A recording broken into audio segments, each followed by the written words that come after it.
separate subject, but who knows what I was doing right outside the driver's door, where the side mirror is there, and I lost my balance, and I kind of leaned against the side mirror, and the whole mirror like click, click, click, click, and now it's facing down, sort of. And when I go to adjust it with the power, it won't go high enough anymore because I pushed on it. But I was concerned about trying to force it up. So is there a way? Put your hand back on it, push it back the other way, and it'll be fine. It will ratchet it back. So you can Yeah. pressure it up again? You'll hear tick, tick, tick. Yes, It'll I heard ratchet. it when I leaned against it and fell on it, but I was afraid to push it back in the other direction. Just do the opposite, you'll bring it back up again. Okay, good, now I don't have to go upstairs. Look in the back, you see anybody coming? Speaking of windows not working, door locks not working, the cable that runs between the door and the A-pillar, not just big around, we've all seen it. Inside there on the 2,000 plus units, there are 23 wires in that loom. And they are prone to insulation, cracking, and breaking. So I was very fortunate on ours. I could open the door about this far and everything worked correctly.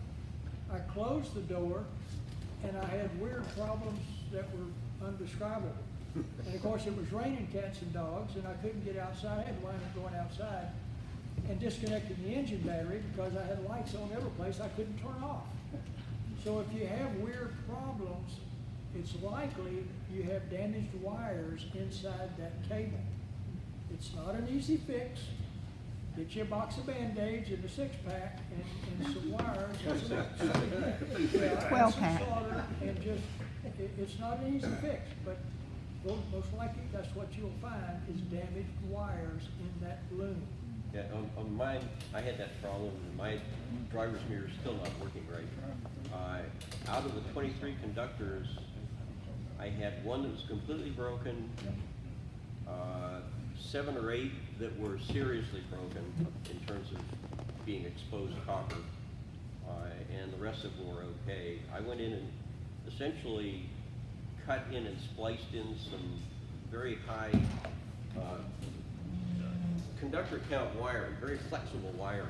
And essentially I replaced that whole section, put an extra foot of wiring in there. So now when the door moves, the old stiff wiring doesn't move at all. And all the flexibility is in the new wiring that I put in. And it still doesn't work, I'm still working on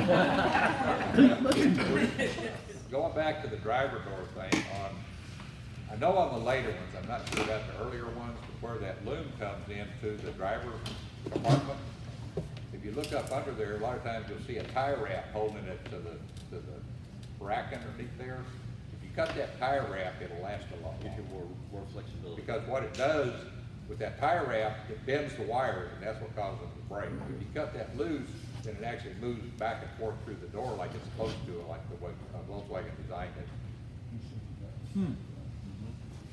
Did you say to look up under? Yeah, it's hard to say because it's between the fuse rack and the door, and the outside wall. So there's only about that much space.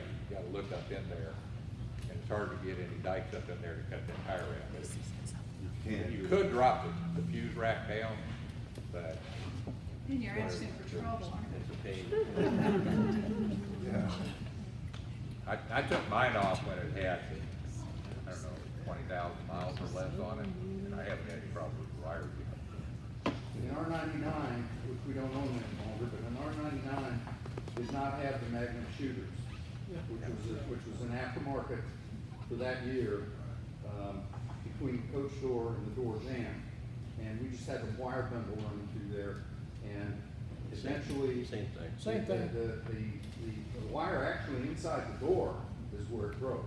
But from that constant bending, going back and forth, opening and opening. No, the problem was not the side, was not the bending. The problem on the side door is that Winnebago used heavily insulated wire and it didn't slide through the hole like it was supposed to. So instead of sliding, it would catch and it would pull the wires apart. And you'll find both in that side door, if you still got the wire, and in the driver and passenger front doors. Sometimes you'll get in there and you'll find that it looks fine, everything looks great. Unfortunately, the wire itself can break inside the insulation. So the only way to find it is to go to each wire and tug on it, and if it keeps moving, you finally break the insulation. If it moves a little bit and stops, then the wire's okay. Well, in our case, it was broken inside the door, Yeah. well inside the door. So I'm not exactly sure what caused it, but, and that's. It got hung up. That spring that they used was a little, either the spring was too small or the wires were too big, and it would hang up in there and it would pull them apart. Anyhow, You mentioned Magnum Shooters. If we don't know, the older rigs don't have them. Those are the buttons. There's 3 little buttons in between the side door and the door frame. If you will notice, a lot of times they won't be even.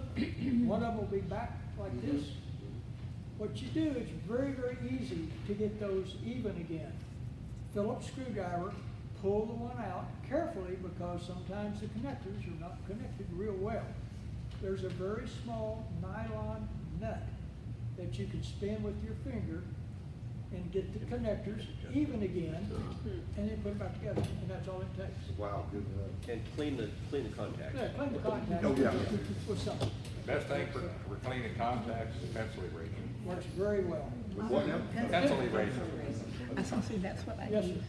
Along the same subject, all of a sudden, none of my doors are automatic. I used to lock the one door and all of them would lock.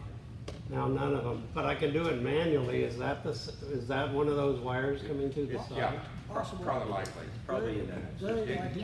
One thing that you'll sometimes see is all 3 locks are tied together. Yeah. And the back one is kind of on its own, but it's tied in.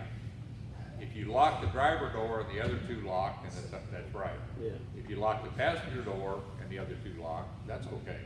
Sometimes you'll lock, say, the driver door, well, the back door will lock, but the passenger won't. That means it's probably wires, but in that case, it can be wires either in the driver door or the passenger. I guess that's what I'm asking, because none of mine Yeah. work together. None of them work together anymore, and more than likely, it's in the driver door.